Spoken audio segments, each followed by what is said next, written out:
This is Missing Persons Uncovered, where we uncover the depth and complexities of this global issue. Every year, millions of people go missing worldwide. I'm Caroline Humer, a global child protection expert. And I'm Karen Shalev-Green, a researcher specializing in missing persons at the University of Portsmouth, UK. Across this series, we hope to raise awareness of this issue, discuss how societies can support vulnerable people better, and give you insights into how you can protect your community and family. As we explored previously in this series, the examples presented of missing persons in the world of film and TV are rare in real life. So today, we look at the process of an investigation, who is involved, what resources are needed, and the importance of adapting as facts and situations change. Carlo Schippers is a retired detective superintendent and behavioural consultant with the Dutch National Police with over 30 years of investigative experience in searching for missing persons. We can ask the army to join us with lots of soldiers to come and help us seeking in the woods, for instance. But there's also all kinds of equipment that we can use. A plane, a police helicopter can help search for the missing person. We have got dogs. You can get officers on horseback because they can cover more territory. You're basically limited by your own imagination when it comes to looking for the missing person. Every missing person case is different. And in this episode, Carlo describes the various decisions needed to be made, resources and challenges that come into play in an investigation.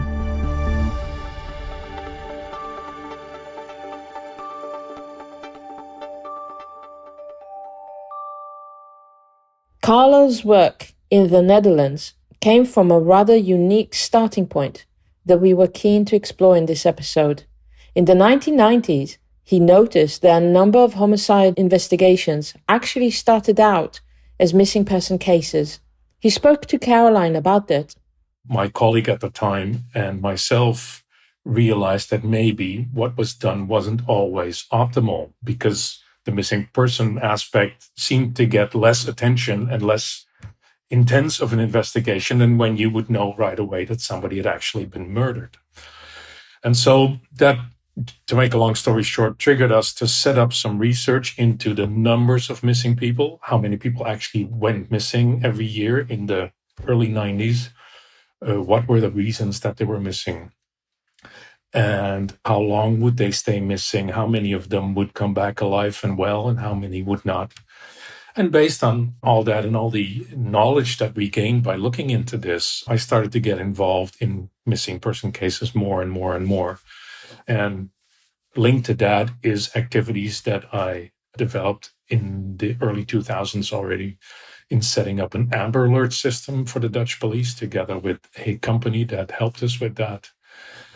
And another thing that I was involved in is keeping in touch with not everybody, because that would of course be impossible, but with people who are left behind by missing people, which is also really important in learning more about what happens to those people and what kind of problems and issues they have to deal with if a loved one has disappeared from their lives. So in your experience, is that the start of the investigation when someone's made the report?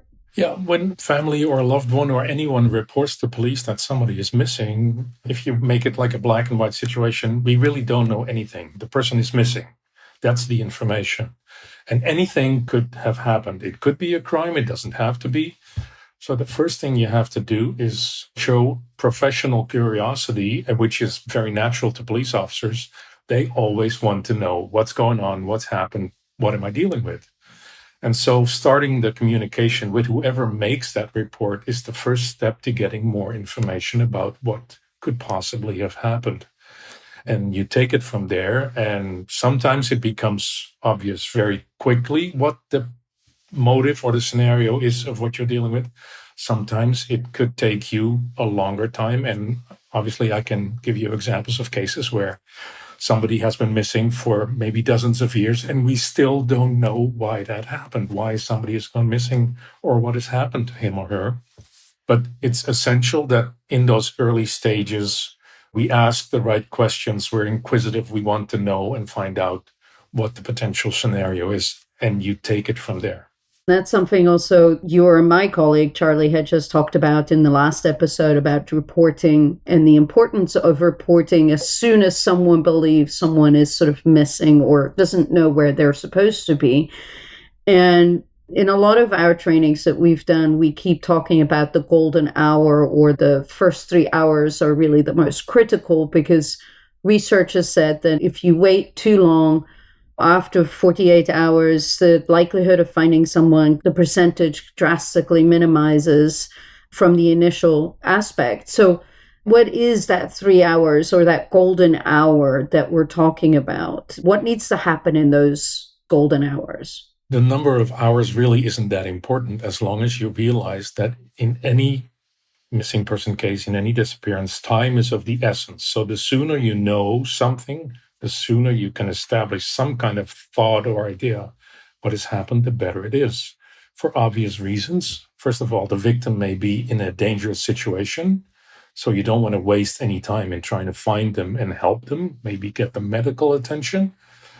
Another aspect is, and it doesn't even matter whether it's a crime or not, but if there's any indications of what happened, in the sense of trace evidence or statements from people who may or may not have seen something, those can become less easy to obtain or even completely disappear if you waste a lot of time. So if you say, okay, well, I'll go back tomorrow, some of the stuff you may have found if you go right away may have already disappeared.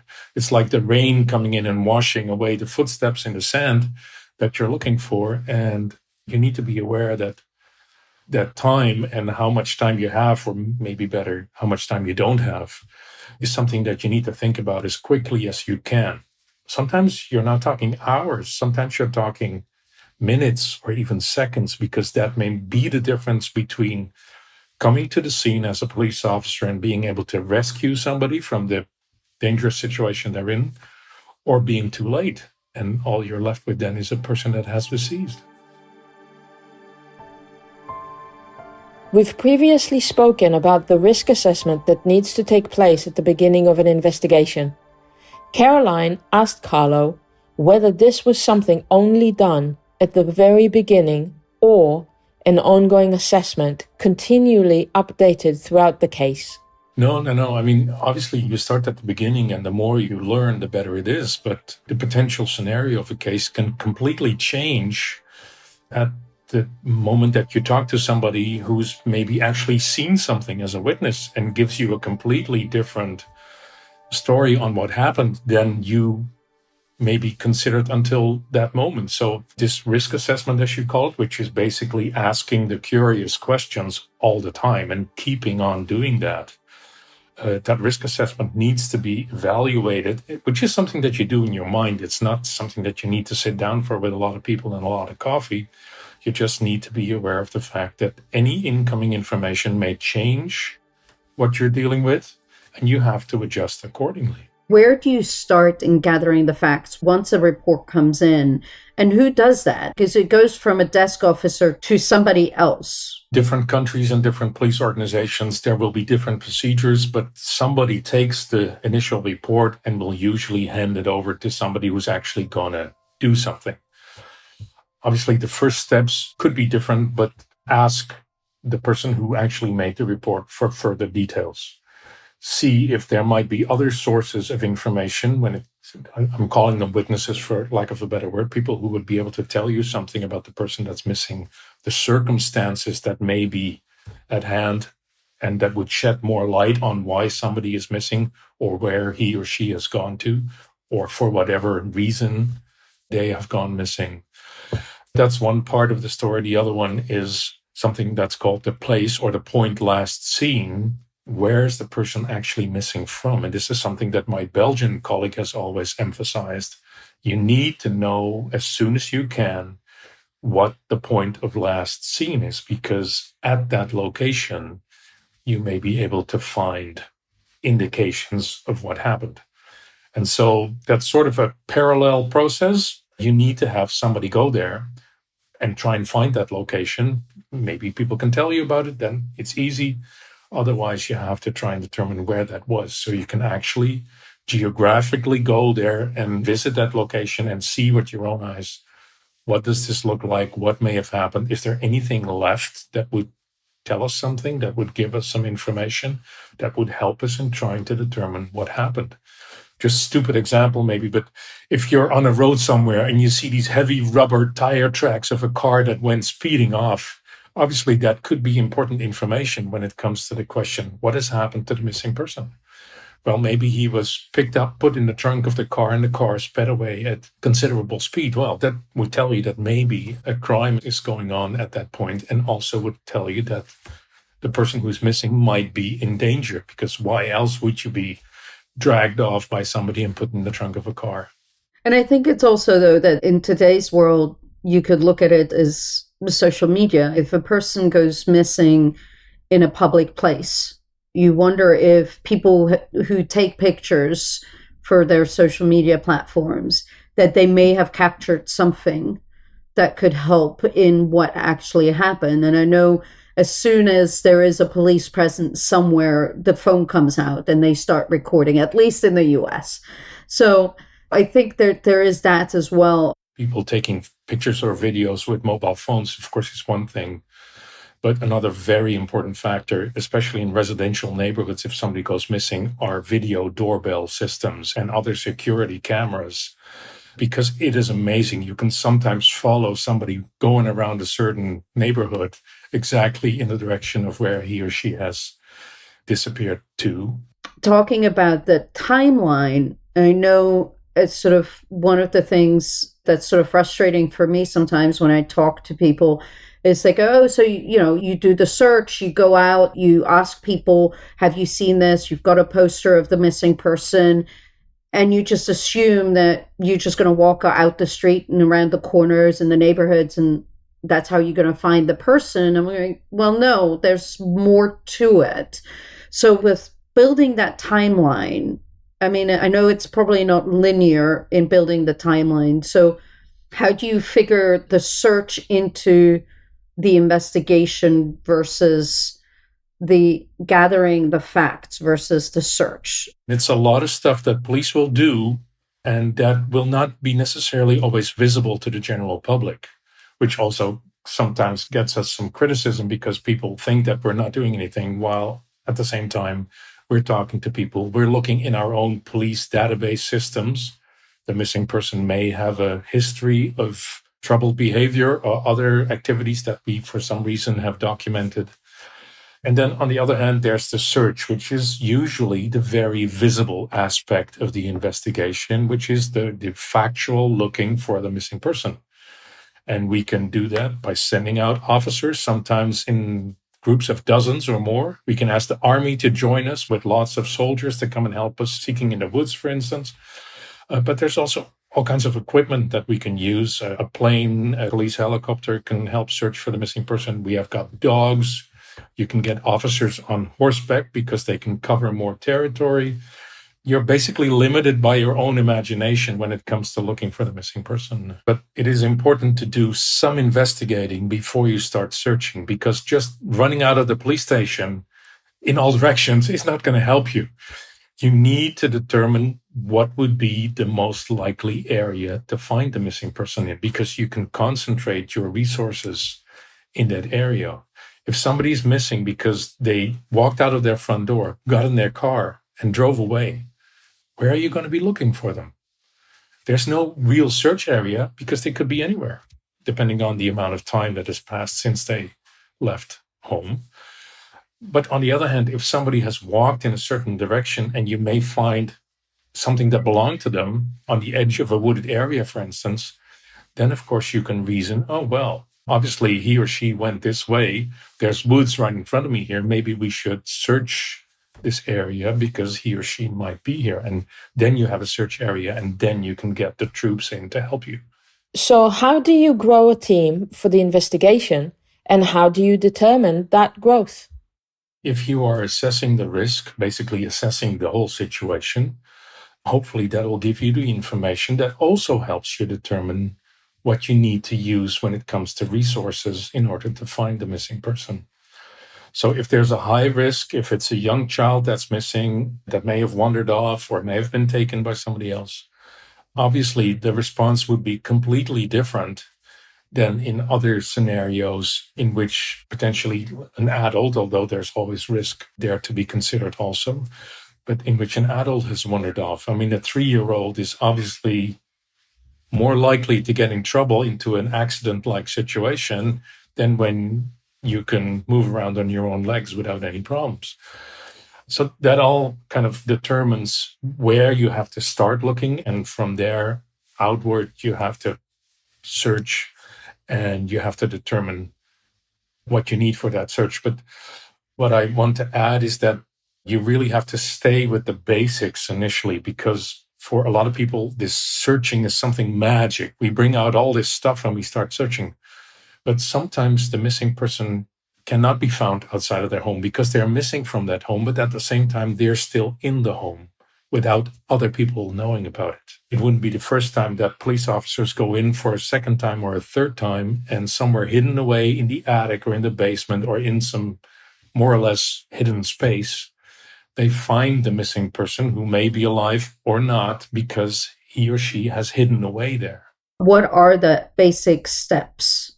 Certainly searching is one aspect, but what other aspects of the basic would you recommend that needs to be done or should be looked out for before you go into the complexity of a bigger investigation? At the initial beginning, one of the first things I always do is check our systems.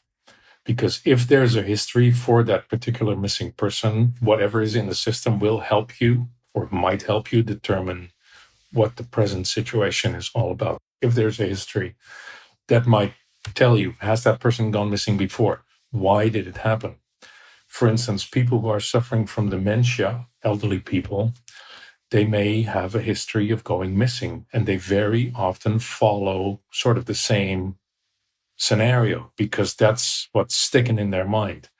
They, for instance, want to go back to a home that they used to live in on the other side of town, and they'll start walking. And if you know that that's what they've done 3 times in the recent past, there's a good possibility that this is where they're going to this time. If you're looking at teenagers that run away, especially the ones that do it more often, there's obviously very often a repetition in their behavior that is going to tell you not just where they've gone or where they might have gone, but it might also tell you something about what is the situation that they're running away from.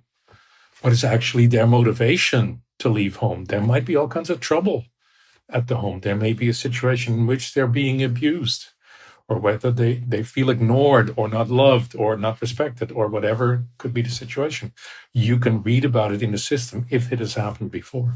So let's talk a little bit about how you engage with the family members. How do you talk and how do you work with them to make sure you can get as much information as possible from them to put the puzzle piece together? It's a bit of a cliche, but communication is everything. I mean, you have to connect to these people because they may be emotional, they may be in distress because of the situation, because somebody they love is missing, but they could also have important information for you. So you really need to be able to put them at ease as far as that is possible and talk to them and get the most important information from them, because they may know stuff that may really help you determining what is going on. Or they may have information that may change your mind about what is going on because initially something has not been mentioned. If you sit down with the family and it's been going on for just a little bit longer than just the very initial stages, they may disclose to you that actually the missing person was suffering from something, a medical condition, a mental condition, trouble at work, financial problems, which in the initial contact they won't mention because they feel kind of embarrassed or ashamed, or they don't want to put the missing person on the spot, so they'll leave out certain information. You'll only get that once you establish a certain rapport with the people that have that information before they actually share it with you. And then as the investigation continues, and I'm still in the sense of hours and days, obviously you need to be in touch with them on a fairly regular basis You need to keep them informed of what you're doing, because otherwise they're going to think you're just sitting on your behind and doing nothing. But if it appears to be a serious missing person case and you've spent 2 or 3 days and you're still no further in trying to locate the missing person, you have to consider something that we've set up in my former police force, and that's called like a family liaison officer, where if they want to talk to the police, they don't have to call the general number and be connected like 3 times and then get to talk to the wrong person. They have 1 or sometimes 2 police officers who are their points of contact. They have direct phone numbers. And if there's any information, any development, any question, these are the officers that they talk to, which also allows us to grow a certain amount of confidence between both sides. It's important at this point to explain how someone becomes a family liaison officer. Carlo describes it as a combination of character and training. You need to have some social skills, which they'll look at how you're functioning. But then, there is training in order to learn how to do with that. But it is also with the officer a personal feeling of, I'm interested in missing person cases. I feel the need to help families in their times of stress and need and questions about what happened. And so for a lot of those who do become family liaison officers, it is like a natural thing because they feel the desire without anybody telling them to contact the family and ask how it's going, even if there's nothing new to report, just to stay in touch with people. Who do you see as the main people that should be part of a team when it comes to an investigation? You said a liaison officer. That makes sense, especially if a case goes on for longer than a day or 2. And then you mentioned other potential resources. But as the investigation, the core team, what does that look like? A team would be very much customized as to what the ongoing scenario is. Let me give you an example. If financial issues might be at play here in the disappearance of this person, you may want to get a detective who has skills in that area and contacts in that area, because you may have to contact a bank or other financial institution to get difficult questions answered about some financial activities. If, for instance, if you're moving to the computer and the phone area, which is highly technical, obviously not every detective can do that. It's even dangerous to have it done by people that don't know everything about it. So you need the experts in every single territory, which is relevant for that particular investigation. If forensic investigation and evidence, for instance, when it comes to making sure that if somebody's been missing for some time, that you can identify them if you already assume that they may not be alive anymore, but they're out there in conditions which will affect the body, deteriorate the body fairly quickly, you may have to use every possible option to identify them at the point in time that you locate the remains. Most police organizations have those experts, and if they don't have them readily available because they're a small organization, there's always a larger body of law enforcement around that will be willing to lend you a hand and provide that expertise to you. If you have a child going missing, obviously one of the options, because there's many others, but one of the options is that somebody had, let's call it in an understatement, an unhealthy interest in the child. And if that is even a remote possibility, as the investigator, you will have to take into consideration that somebody from the area that the child went missing from could be behind that scenario, could be the instigator of this scenario. And obviously, then you may want to look at detectives that have experience in these kind of cases in which children are victimized. So it's clear that there are so many human elements to consider in any investigation, which mean different resources and solutions are needed in every case. Carlo points out that the sheer number of missing person reports also add to the level of workload. It wouldn't be so bad to have to go through this whole process of trying to establish what happened if you had 2 missing person cases every year. But recent numbers show that in the UK, every single day, 400 adult people are reported missing, which is like an incredible amount of work for police officers to take care of, because 400 times a day they need to establish some idea of, okay, this person is apparently missing. What is going on? What is the risk? What do we need to do and get organized in trying to find this person? You still have to work from the assumption that every case is different, and you'll do the basic things to find out what these differences are, what the particular situation for this person is.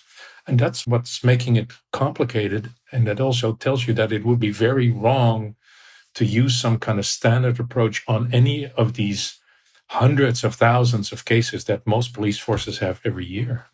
Collecting some of the information that you actually need cannot be done by, let's call them outsiders, people who are not police officers, because of course there's laws on privacy and protection of data and so on and so on and so on.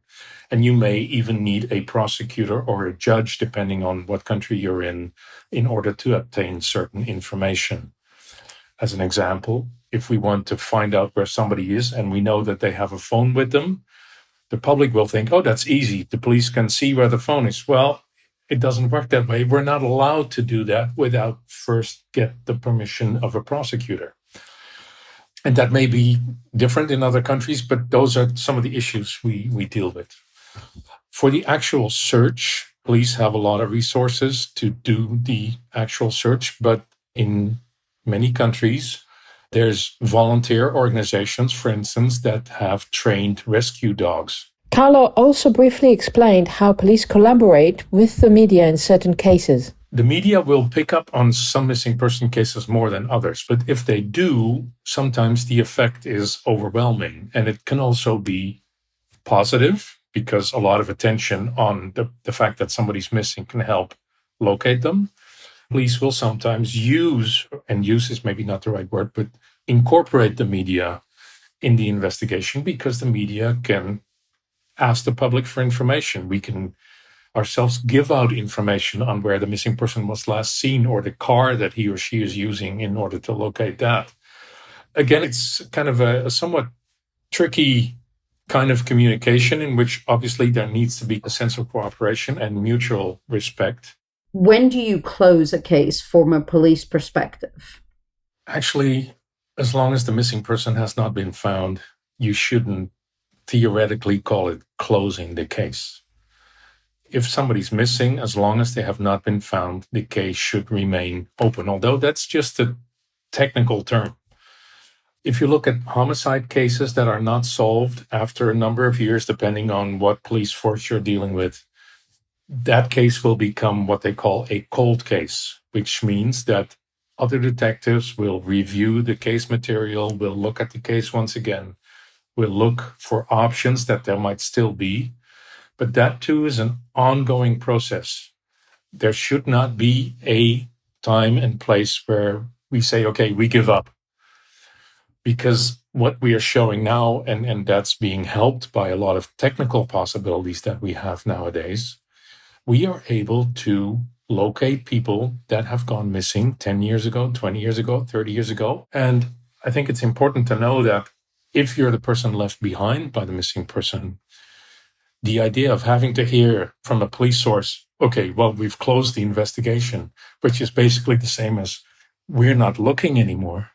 I mean, if you want to deal another blow to somebody like that, it should be telling them that. So again, in different countries, this may be arranged in different ways, but in the Netherlands, we have made the decision that yes, we do investigate homicides as cold cases or sexual assault cases as cold cases, but missing person cases also become cold cases.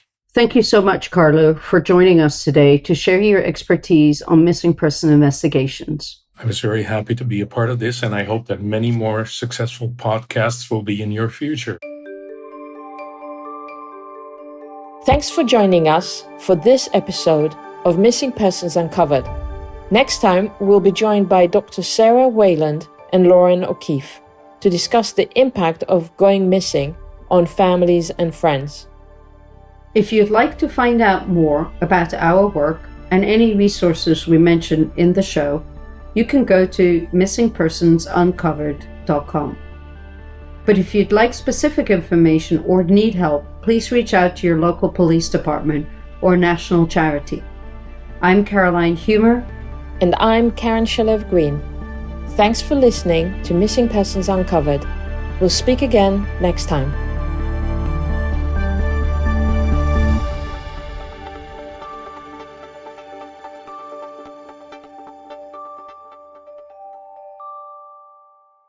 This episode was brought to you by the University of Portsmouth.